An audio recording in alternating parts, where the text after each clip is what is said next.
কবর খনন করা হয়ে গেছে।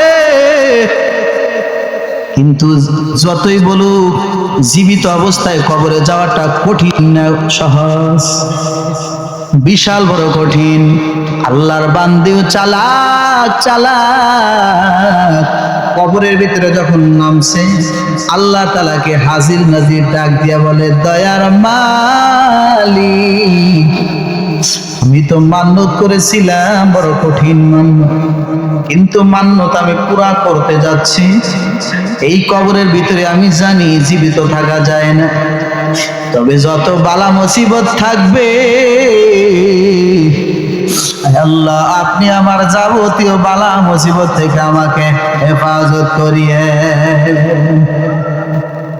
দোয়া করছেন, আল্লাহ দোয়া কবুল করছেন। সুবহানাল্লাহ।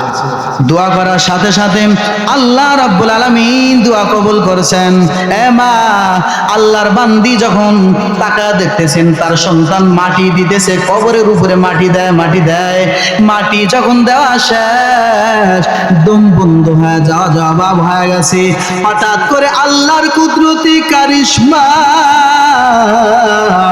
উপর থেকে একটা বাতি আল্লাহ পাক জ্বালায় দিয়েছে। সুবহানাল্লাহ।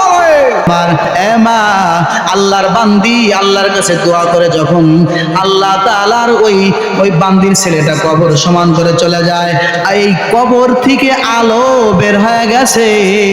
আল্লাহর বান্দি তাকায় দেখতেছে কবরটা সুড়ঙ্গ একটা পথ হয়ে গেছে। ওই রাস্তা দিয়া তাকায় দেখতেছে ওই সুন্দর একটা ফুলের ফলের বাগান দেখা যায়। এই বাগানটা খালি না, দুইজন নারী আছে। দুইজন নারী হলো, একজন নারী খুব আরামায়েশে আছে, তার মাথার উপরে পাখা দ্বারা বাতাস করতেছে, আর একজন নারীর মাথার উপরে কাক ঠোকর দিয়া দিয়া গোশত তুলতেছে। এই দুই নারী ডাক দিলেন, এই কবরের মহিলা তাড়াতাড়ি আমাদের কাছে আসো।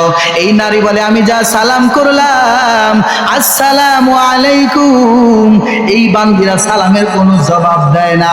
আমি বললাম, কি ব্যাপার, সালামের কেন জবাব নাই? আল্লাহর বান্দিরা বলে, এটা হলো কবর, এইখানে কোনো নেকি কামাই করার জায়গা না, এইখানে সালামের জবাব দিলে নেকি হবে, আমাদের নেকি করতে নিষেধ করা হয়েছে।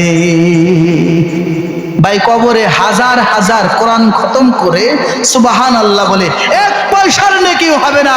দুনিয়ায় যদি একবার সুবহানাল্লাহর আওয়াজ দেন, নেকি দিয়ে আসমান জমিন ফাঁকা জায়গা পূরণ হয়ে যায়। চিল্লায়া বলেন সুবহানাল্লাহ, একটু জোরে বলুন সুবহানাল্লাহ।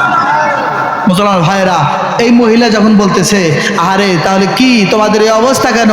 তোমার এত শান্তি, মাথায় পাখা বাতাস করতেছে, শরাব নিয়ে দাঁড়া আছে, শরবত থেকে গ্লাস নিয়ে দাঁড়া আছে, কানা উপস্থিত, এত খেদমত তোমার, আর তোমার এত কষ্ট। যে আল্লাহর বান্দিকে এত খেদমত করতেছেন, আল্লাহর বান্দি বলে, আমি দুনিয়ায় যখন ছিলাম, দুনিয়ায় থাকা অবস্থায় আমি নেক কাজও করেছি, ইবাদত করেছি, 5 ওয়াক্ত নামাজ পড়েছি, পর্দায় থাকছি, কোনো ইবাদত ঘাটতি নাই। এরপরে আমার যে স্বামী ছিল, আমার স্বামীর আনুগত্য করেছি। আমি যখন মারা যাই, আমি আমার স্বামীর প্রতি সন্তুষ্ট ছিলাম, স্বামী আমার প্রতি সন্তুষ্ট ছিল। সুবহানাল্লাহ। স্বামী আমাকে ক্ষমা করে দিয়েছে, আমিও স্বামীকে ক্ষমা করেছি, বিদায় আল্লাহ মাঝখান থেকে খুশি হয়ে জান্নাতি বানায়া দিয়েছে। আর একজন নারীকে বলে, তোমার কেন এই অবস্থা, তোমার মাথায় কেন কাকের ঠোকর দিয়ে দেয়, কেন গোশত খায়, তুমি তো মারাত্মক ধরনের বিপদগামী হয়ে আছো। আল্লাহর বান্দি বলে, আমি দুনিয়ায় নামাজ পড়েছি, রোজা করেছি, পর্দা করেছি, সব ইবাদত করেছি, কিন্তু একটা সমস্যায় ছিলাম, আমি আমার স্বামীর প্রতি সন্তুষ্ট ছিলাম না, স্বামী আমার প্রতি সন্তুষ্ট ছিল না। যখন মারা যায়, আমার স্বামীকে আমি মাফ করে দিয়েছিলাম, কিন্তু স্বামী আমাকে ক্ষমা করে নাই। এ মহিলা, তোমার যখন 7 দিন পুরা হয়ে যাবে, যখন দুনিয়ায় যাইবা